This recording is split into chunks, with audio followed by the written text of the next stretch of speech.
Mama, van mákos bájgli? Ez a szeretet ünnepe. Én meg azt szeretem, tudja.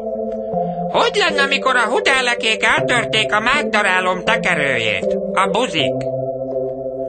A diós bájgli is finom, csak jól pucolja meg a diót. Miért? A héjában van a vitamin. Ja, meg a fogsora.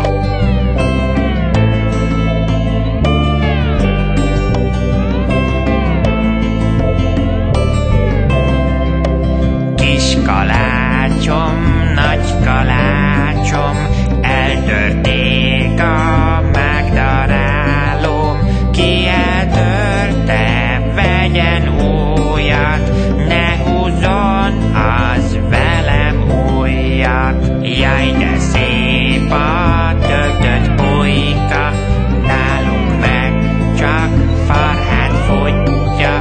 Nagy álmom egy liba mája, de jó lenne a fa alája. Bizony jó lenne.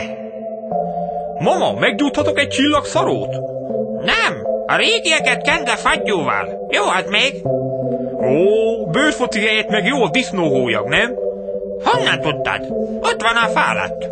Ez az ajándékod. Kis karácsony, nagy karácsony, elsül-e ma a virgácsom? A csajommal ágyba bújok, minden gyertyát el is fújok. Jaj, de szép a vaskos teca, csak úgy reng a sok háj rajta. Itt egy zsírdomb, ott egy akna, hajtogatok piát rajta. Ja, minden másnap. Húsvét másnap, meg karácsony másnap. Azt elég az, de...